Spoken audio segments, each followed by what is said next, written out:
حبايب قلبي عاملين ايه؟ يا رب تكونوا بخير. لاول مره تشوفوا قناتي ما تنسوش الاشتراك في القناه وتفعلوا زرار الجرس علشان يوصل لكم كل فيديوهاتي الجديده. وكمان يا ريت لو الفيديو عجبكم تعملوا لايك للفيديو، وحبايبي واصحابي اللي على فيسبوك ما تنسوش تعملوا لايك للفيديو ومتابعه للصفحه وشير للفيديو.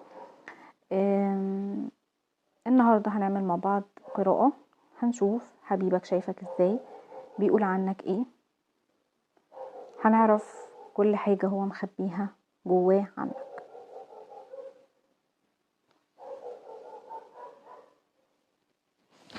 يلا بينا نبتدي كده على بركة الله. بسم الله الرحمن الرحيم.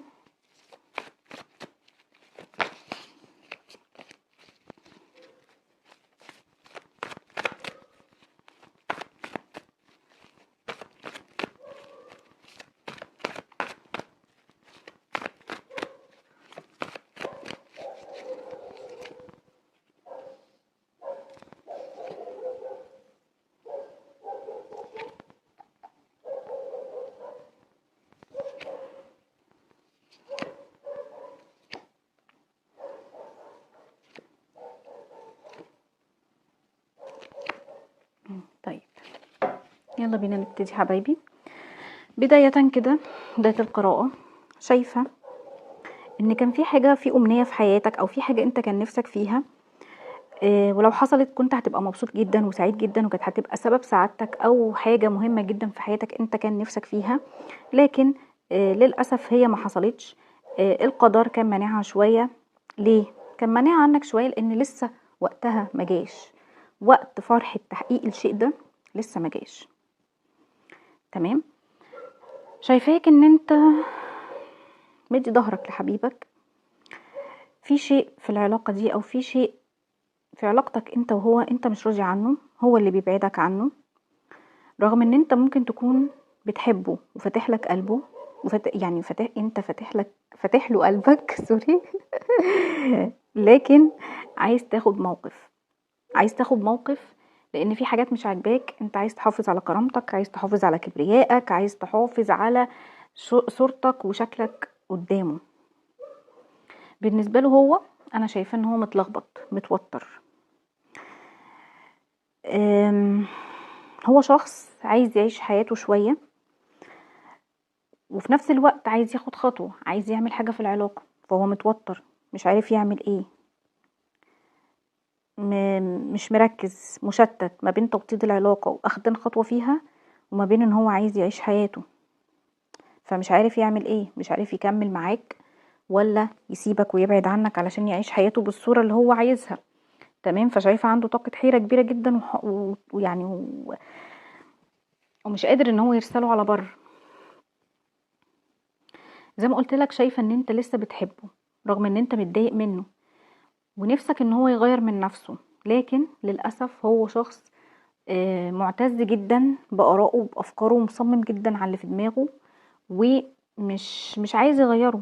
هو حابب التحرر، مش عايز خنقة، مش عايز تكتيفة، يعني مصمم بصورة كبيرة جدا على اللي في دماغه. وخلي بالكم، تصميمه على اللي في دماغه ده مخليه تعبان، مش مخليه مرتاح. يعني هو عايز كل حاجة، عايزك معاه لكن مش عايز يرتبط بيك، عايز يعيش حياته وانت موجود في حياته. فهو دلوقتي لما انت بعدت عنه بسبب الشيء اللي انت مش راضي عنه ده، اللي هو مش عايز ان هو ياخد خطوة، او ان هو يوطد العلاقة، او ان هو يرجع لك، او ان هو يتحمل المسؤولية، مخليه تعبان. لان هو ما كانش متوقع ان انت ممكن تسيبه تديله ظهرك. كان متوقع ان انت هتستحمله وهتيجي على نفسك وهتستحمل اي حاجة، لكن انت زهقت وتعبت. قلت له خلاص اعمل اللي انت عايزه. زي ما قلت لك، هو عايزك معاه لكن من غير قيود، لان هو شخص اناني جدا، عايز يمتلك كل حاجة على طريقته. زي ما قلت لك، هو مش عايز يخسرك، لان هو شايف ان السعادة اللي معاك هو مش عايز ينهيها، مش عايز يخسرها، لكن هو في حيرة ما بين حبك وما بين حريته. هو عايز بداية جديدة لكن على طريقته. شايفة ان في حاجة حلوة بتتحرك ناحيتك، الشخص ده في حاجة جواه حلوة بتتحرك ناحيتك. شايفاه ان هو برضو حاول ان هو يبعد عنك ويهرب منك، لكن ما قدرش، لقى في شيء بيشده ناحيتك، مش قادر ان هو يتخلص منك او يتخلص من حبك. شايفاه كمان ممكن يكون كدب عليك في حاجة او علشان يوصل لحاجة، وخلي بالك انت شخص ذكي وفاهمه كويس قوي وعارف ان هو بيكذب عليك، بس بتفوت، بتسامحه، بتغفله، حتى لما بتيجي تعاتبه بتعاتبه بهدوء ما بينك وما بينه. شايفة كمان ان انت كنت خايف او متردد تقوله ان هو يعني ياخد خطوة في العلاقة، او ان هو يعمل حاجة، وده كان بسطه، لان زي ما قلت لك هو مش عايز قيود، هو مش عايز ارتباط، فده كان مريحه ان انت مش بتقوله، مش بتضغط عليه، مش بتقوله على اللي انت عايز خطوة، ان انت مش عايز حاجة. بس عايزة اقولك على حاجة، انت ما طلبتش منه خطوة او ان هو يعمل حاجة لان انت عارف ان هو مش هيتخلى عنك، انت عارف ان هو بيحبك، انت رغم كذبه ورغم اللي هو بيعمله ده انت واثق في حبه ليك. هو كان فاكر ان هو هيقدر يهرب من العلاقة زي قبل كده، الشخص ده دخل في علاقات كتير قبل كده، بس كان متعود يعيش الاوقات الحلوة في العلاقة وبعد كده خلاص ينهي العلاقة.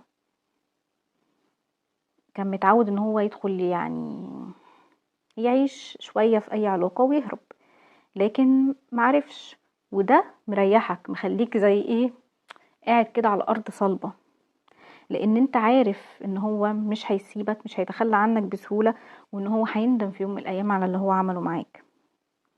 انت واثق في نفسك جدا وعارف ان هو بيحبك، وعارف ان هو عايزك، ومتأكد منه بنسبة 100%، لان انت بالنسبة له شيء مهم جدا وبتعمل له توازن في حياته. تمام. طيب هنسحب كروت تاني كده برضو نشوف الدنيا.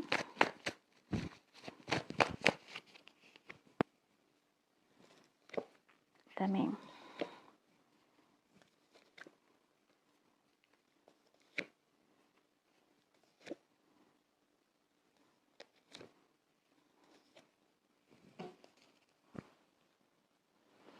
شايفاه ان هو عايز يبان ان هو قوي، لكنه من جواه خايف جدا، خايف يخسرك بعد الحركة اللي انت عملتها معاه، وبعد الموقف اللي انت خدته معاه ده خوفته. شايفاه كمان من جواه عايز يعترف لك وعايز يقول لك انا شخص بخيل عاطفيا، اي علاقة كنت بدخل فيها كنت باخد ما بديش.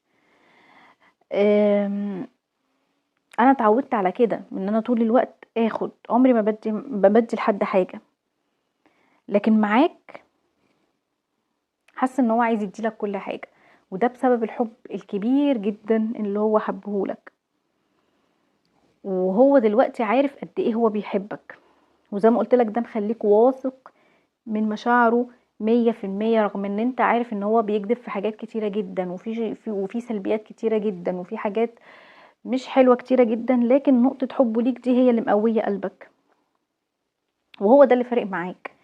انت عندك استعداد ان انت تغفر له اي حاجة في سبيل ان هو يحبك، في سبيل ان انت تكون جوه قلبه،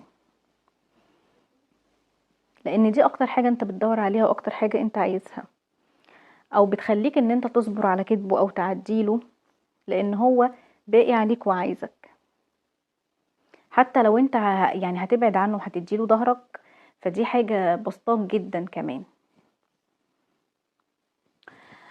هو منجذب ليك جدا ومتأكد ان هو منجذب ليك، بس هو محتاج القوة والشجاعة والجراءة اللي هو يقدر ياخد قرار ويقدر ينهي التردد اللي جواه. شايفاك ان انت كمان شخص عاقل جدا وشخص حكيم، فلازم تتعامل معاه بعقل وبحكمة، وتسيب له الباب موارب، وتديله فرصة وتديله وقت ان هو يفكر، وان هو ينهي ال يعني ينهي التوتر والقلق اللي جواه، وياخد قرار، ياخد قرار ان هو يتخلى عن حياته، يتخلى عن نزواته، يتخلى عن حريته، وياخد خطوة ناحيتك او يعمل حاجة ناحية العلاقة، سواء رجوع او سواء توطيد العلاقة، ايا كان بقى نوع العلاقة. تمام. فلازم تتعامل معاه بعقل وبحكمة وبهدوء شديد جدا، كحب بيحبك وكمشاعر جواه مشاعر، وانت عارف ومتأكد، حتى لو كل الناس قالولك ان هو مش بيحبك، انت عارف ان هو بيحبك. تمام. طيب دي كانت قراءتنا النهاردة، اتمنى انها تكون عجبتكم، يا ريت لو الفيديو عجبكم ما تنسونيش في لايك وشير وكومنت حلو، وباي باي.